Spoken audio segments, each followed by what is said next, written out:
Finally আমরা train থেকে নেমে পড়লাম। ট্রেন থেকে নেমে মানে এই যে ট্রেনের তখন বর্মশাই আমার বিছানাগুলো ঠিক করে দিচ্ছিল, আমি করে নিলাম। তো যাই হোক, এই যে ট্রেন থেকে নেমে পড়েছি, নেমে চললাম হোটেলের উদ্দেশ্যে। তো আমরা নামলাম তখন হালকা বৃষ্টি পড়ছিল, কিন্তু যেই আমরা স্টেশনটা হেঁটে হেঁটে পার হচ্ছি তো তখনই মানে একদম ঝমঝম করে বৃষ্টি শুরু হয়ে গেছে, মানে যেটা ঝমঝম করে বৃষ্টি বলে, একদম আসতে নয়, খুব জোরে।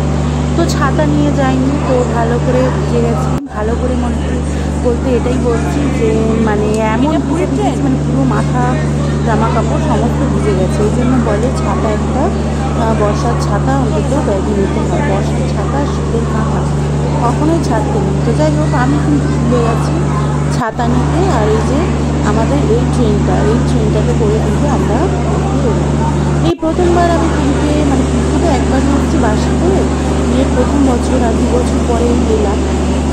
তো এই প্রথমবার ট্রেনে করে এলাম। তো যাই হোক, আমি কিন্তু সারা রাত ঘুমাতে পারিনি, ঘুরতে পারিনি। তার কারণ একটাই, মানে আমি বালিশে মানে মাথা না রেখে মানে কিছুতেই আমার মানে বালিশটা ছিল একদম চ্যাপ্টা টাইপের, মানে সেই জন্য এই যে অনেকবার আবার বলে ফেলছি পরে থেকে গিয়ে। তো এখন আমরা হেঁটে হেঁটে চললাম গাড়ির উদ্দেশ্যে। স্টেশনের বাইরে গাড়ি দাঁড়িয়ে আছে।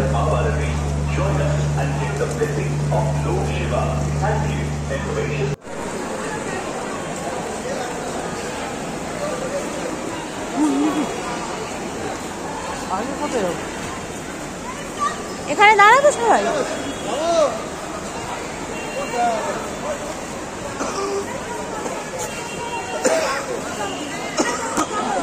তো তোমাদের দাদা ভাইয়ের কিন্তু ঠান্ডা লেগে গেছে, ও দেশেই যাচ্ছে, হাঁচো করে যাচ্ছে, আর আমি এখানে দাঁড়িয়ে আছি বেরোবো বলে। এই যে সোজা সবাই যাচ্ছে, এইদিকেই গাড়ি দাঁড়িয়ে আছে। তো আমাদের লোকজন সব এখানেই দাঁড়িয়েছিল, ওই জন্য আমরাও একটু দাঁড়িয়ে গেছিলাম। তো তারপরে আবারও হাঁটতে শুরু করলাম। এই যে ফাইনালি উঠে পড়েছি গাড়িতে, ভিজে পুরো একদম চুল থেকে টপ টপ করে জল পড়ছে, ভিজে গেছিলাম। তো গাড়িতে উঠে পড়েছি, উঠে এখন যাচ্ছি হোটেলের দিকে।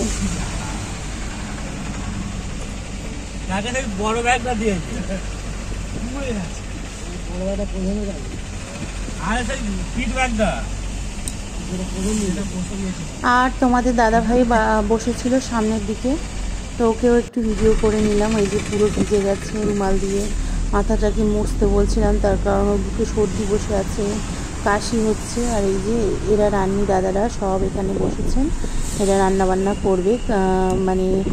আর এই যে বৃষ্টি মুষলধারে বৃষ্টি হচ্ছে, বৃষ্টি থামছেই না। আর ঠিক গাড়ি থেকে নামার মুহূর্তটাই বৃষ্টি হচ্ছে।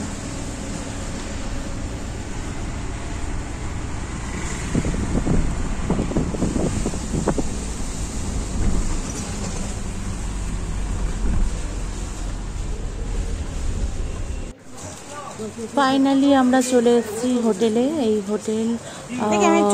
হোটেলটার নাম হলো সাইরাজ হোটেল। তো হোটেল সাইরাজে চলে এসেছি।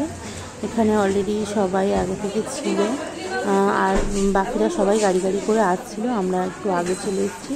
তো এসে দেখছি হোটেলে মানে স্টাফ থেকে শুরু করে মালিক থেকে শুরু করে কেউই নেই, সবাই মানে ঘুমোচ্ছে, যেহেতু একদম সকাল 5টা সাড়ে 5টার সময়। সেই জন্য আমরা আবার ঘর গুলিয়ে ফেলছি, কোন ঘরটা কোথায় দেবে, কাকে দেবে। তো আমরা বললাম আমরা 2তলা 3তলাতে উঠতে পারবো না, আমাদেরকে প্লিজ একটু নিচে দাও, কারণ সমুদ্র থেকে এসে অলরেডি পা মানে যন্ত্রণা করে, 2তলা 3তলাতে উঠতে পারবো না। তো এই যে এই ঘরটা দেওয়া হলো। তো ঘরটা দুজনে থাকবো বলে একটা ঘর নিয়েছি, মানে অনেকে 4জন 5জন একটা ঘরে আছে, কিন্তু আমরা বললাম যে আমরা দুজনে একটাই ঘর, মানে আগে থেকেই বলে রেখেছিল বড়মশাই যে দুজনে একটাই ঘর নেব। তো এই যে আজকে আমার মিনি ব্লগটা তোমাদের কেমন লাগলো জানিও। টাটা।